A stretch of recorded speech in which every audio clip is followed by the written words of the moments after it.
I grew up without a mother.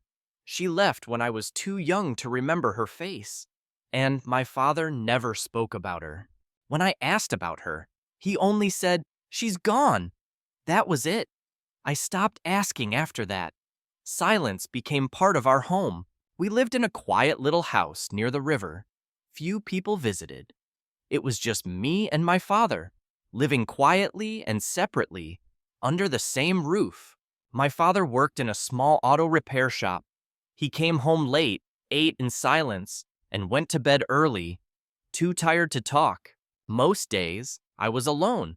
I read books, walked along the river, and watched the slow, calm water. I found comfort in the quiet. I didn't talk much to anyone. I didn't trust people. At school, I stayed apart. The other boys played together, laughed, and shared their lives. I sat alone in the corner, did my work, and left when the bell rang. Some tried to be my friend, but I always pushed them away. My father used to say, "People leave. Don't expect them to stay." I believed him. His words became my truth. Even girls who smiled at me, tried to talk, I ignored them. I thought their smiles were shallow. Their words felt empty. I didn't trust anyone. I saw how quickly they changed friends, how easily their attention shifted. I thought love and friendship were just illusions. So I focused on school. I focused on work. I believed I didn't need anyone. I was fine being alone. That's what I told myself. Years passed like this. I finished school and started working full-time in my father's shop. Every day was a repetition of the last. I woke up, worked all day, ate dinner beside my silent father, then went to sleep. It was simple, quiet, and empty, but I thought it was enough. I didn't feel sad, but I didn't feel happy either. I thought this was all life had to offer.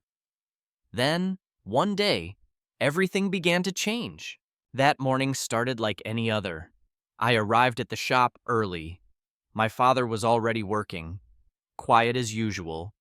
I picked up my tools. The air smelled like oil and metal.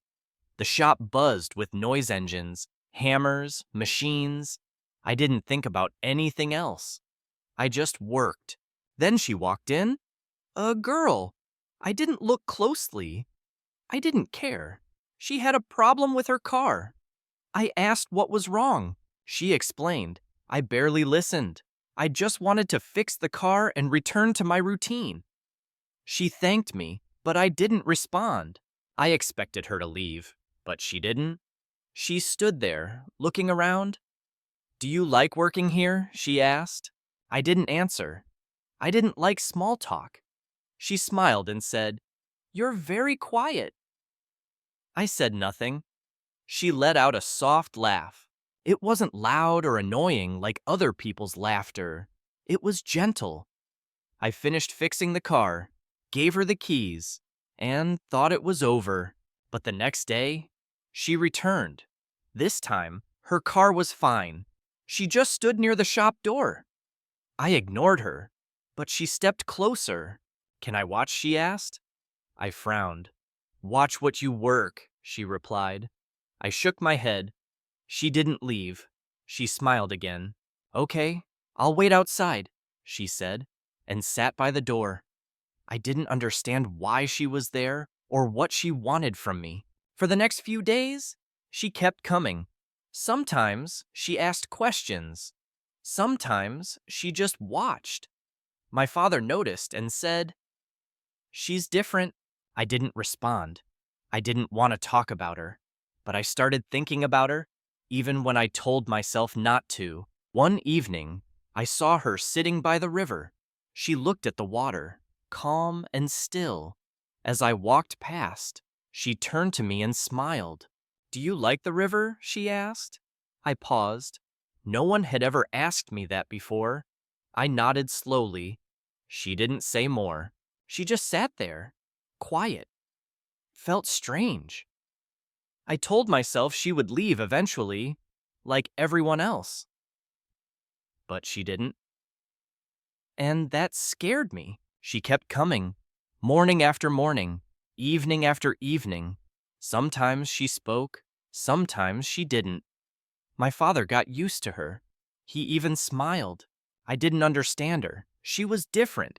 She didn't talk too much. She didn't ask too many questions. She just stayed. One afternoon, she brought coffee. She placed it on the table beside me. "For you," she said. I looked at it but didn't take it. "I don't drink coffee," I said. She smiled. "Then I'll bring tea next time." I frowned. "Why?" She shrugged. "Because you work hard." I didn't reply. I picked up my tools and went back to work. But I saw my father take the coffee. He smiled at her. She started showing up in the evenings too. Sometimes she sat by the river. Sometimes she walked near the shop. She never asked for anything. She didn't expect me to talk. She just kept showing up. I thought she'd get bored. I thought she'd stop coming. But she didn't. One evening, I found her sitting on a bench near the river. The sun was setting. The sky glowed golden. I was tired, but walked to her. "Why do you come here every day?" I asked. She looked at me and smiled. "Because I want to." Her answer didn't make sense. "You don't even know me," I said. She tilted her head. "Maybe I do, Al." I shook my head. "No, you don't." She was quiet for a while. Then she said, "Maybe you think people always leave, but I'm still here." Her words hit me. My chest felt tight. I didn't know why. I didn't respond. I just sat beside her in silence. The sky darkened. The river glowed in the fading light. And, for the first time, the silence between us didn't feel empty. The next day, she brought tea and placed it near me like before. I looked at it for a long time, unsure what to do. Then, for the first time, I picked it up. It was warm in my hands. I took a small sip. She smiled, but said nothing. She didn't need to say anything. Something was shifting. I didn't understand it yet, but for the first time in years, I didn't feel alone.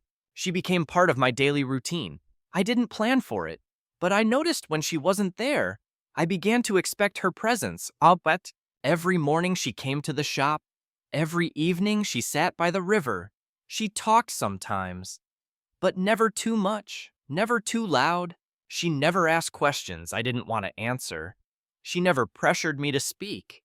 She simply stayed, and I let her. One day, she came later than usual. I was working on a car but kept looking at the door. She still hadn't arrived. I told myself it didn't matter. I worked harder to push away the strange feeling in my chest. But still, she didn't come. I tried to reason maybe she was busy. Maybe something came up. Maybe she had finally grown tired of coming here every day. But in the evening, she appeared. She walked in slowly. "Sorry," she said. I had something to do. I didn't ask what it was. I just nodded and kept working. But my hands were shaking slightly. I didn't understand why. But her absence had affected me. She placed something on the table. "For you," she said. It was a small box. I frowned. "Why?" She smiled gently. "Open it later." Then she turned and left. That night, I sat on my bed holding the box. It was small and plain, nothing special from the outside. I hesitated, then I slowly opened it. Inside was a keychain, a small silver key hanging from a black string. Simple, quiet, like my life. I didn't understand why she gave it to me, but I held it in my hand for a long time. Then I placed it in my pocket. The next day, she returned like nothing had happened. I wanted to ask her about the gift, but I didn't know how. So I worked in silence. Like always. She watched, like always. But something felt different. There was something new between us now. That evening, she asked, Do you ever think about leaving this town? I looked at her, confused. Why? She shrugged. Just wondering? Do you ever want to see other places? I shook my head. This is my home. She smiled. Home isn't always a place. I didn't understand what she meant, but I didn't ask either. Her words stayed with me. Days became weeks. She kept coming. I changed without noticing. I didn't push her away. When she spoke, I listened. When she brought tea, I drank it. When she sat by the river, I sat beside her. Slowly, gently, something inside me opened. I let her in, piece by piece. One day, my father said something that surprised me. She cares about you. I frowned. She's just friendly. He shook his head. It's more than that. I didn't answer. I didn't want to think about it. But I did. That evening, when I saw her by the river, I walked faster. She smiled when she saw me. I sat beside her. We looked out at the water together. I reached into my pocket without thinking. I held the keychain in my hand. I didn't know why. It just felt important. She noticed and smiled. You kept it. I nodded. Yes. The sun was setting, the sky glowing with soft orange and pink. The air was cool and still. I looked at her and asked the question I had been afraid to speak. Why do you stay? She wasn't surprised. She smiled and said softly, because I want to. For the first time, I believed her. Completely. No doubts, no fear. She continued to come. Day after day. Every time. I felt something more. It started as a small feeling, but it grew quietly inside me. I found myself waiting for her, looking for her before she arrived, listening more closely to her words, wanting her presence. One rainy day, the shop was quiet. My father went home early. I stayed behind, alone, listening to the sound of rain on the roof. I told myself she wouldn't come. Who would walk through the rain just to sit in silence? But then, I saw her. She stood at the door, soaked, smiling. You're still here, she said. I frowned. You're wet. She laughed. Yes, I know. I sighed and went to get a towel. She dried her face and sat in the chair near me. For a while, neither of us spoke. She listened to the rain with me. Then, quietly, she asked, Do you ever feel lonely? I was surprised by the question. I didn't answer right away. I had never thought about it before. I was used to being alone. But was I lonely? No. I said finally, I don't need people. She looked at me, her eyes soft and kind. But you let me stay. I opened my mouth to argue, but stopped. She was right. I never told her to leave. I never pushed her away. The rain continued. The sky outside was gray. The shop felt cold. But with her sitting there, the space felt warm. I didn't know what to say. So I said nothing. And, for the first time, the silence between us felt full, not empty. Days passed, and I began noticing small things, how she laughed softly when nervous, how she stared at the sky when deep in thought. She always sat in the same spot by the river, as if it belonged to her. These little details stayed in my mind. They lingered, even when I tried to ignore them. They grew louder in the silence. I couldn't stop thinking about them. One evening, she sat quietly by the river. I joined her. What's wrong? I asked. She sighed. Nothing, just thinking. I waited for her to say more, but she didn't. So I stayed beside her, watching the sky change colors. The air was cool, the wind soft. It felt peaceful, but something was different. I sensed a weight in her silence. Then she turned to me. If I leave one day, will you miss me?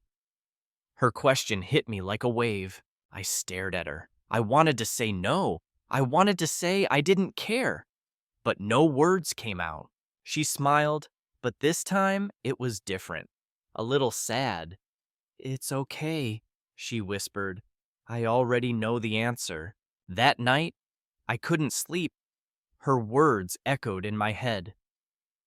I turned in bed, staring at the ceiling, restless and confused. I asked myself a question I had never dared to ask before. What if she leaves? And for the first time, I was afraid of the answer. The next morning, she didn't come. I told myself it was fine. Maybe she was busy. Maybe she'd come later. But hours passed. The shop felt quieter than usual. Even the noise of engines and tools couldn't cover the silence she left behind. That evening, I walked to the river. Her bench was empty. The wind moved the water, but something in the air had changed. It felt colder. I sat on the bench alone, staring at the water, trying not to think. But her absence was louder than words. Then I saw it, a note on the bench. My hands trembled as I picked it up. The paper was slightly crumpled. My heart pounded as I read the message I had to leave. But I was right, you will miss me. I read it again and again. My chest tightened. My hands shook. I wanted to deny it. I wanted to say it didn't matter. But I couldn't, because she was right. I did miss her. I missed her voice, her calm presence, her quiet smile. I missed the way she sat by the river like it was her home. I missed how she looked at me like she understood something I didn't. That night, I sat alone in my room, holding the keychain she had given me. I turned it over in my fingers. She was gone. But somehow, she was still there in my thoughts, in my chest, in the silence I used to find comfort in. I had spent my whole life building walls, keeping people out, believing I didn't need anyone. But now I knew the truth. My heart had opened quietly, unexpectedly, and I didn't know how to close it again. I wasn't the same anymore. The next day, I returned to the shop. Everything looked the same, tools in place, oil stains on the floor, but something inside me felt missing. I worked in silence. But it wasn't the peaceful silence I once loved. It was hollow, like a space had been carved out of me. Customers came and went. My father spoke a few words, but I kept looking at the door, hoping she might appear. She didn't. That evening, I walked to the river again. Her bench was still empty. The sky was gray, and the wind sharp. I sat down, holding the keychain tightly. I stared at the water and listened to the wind, hoping somehow it would bring her back. But she wasn't there, only the memory of her voice, her laughter, her presence. And now I knew how deeply I missed her. For days, I waited. Each morning I glanced at the shop door. Each evening, I returned to the river. But she never came. I began to realize something I had never allowed myself to feel. I didn't just miss her. I needed her. I wanted her to stay. I remembered everything, the tea, the questions, the rain, the silence we shared. They weren't just moments. They were pieces of change. She had seen me, even when I hid. She stayed, even when I pushed. She brought warmth to a place I thought was frozen. I had spent my whole life running from connection.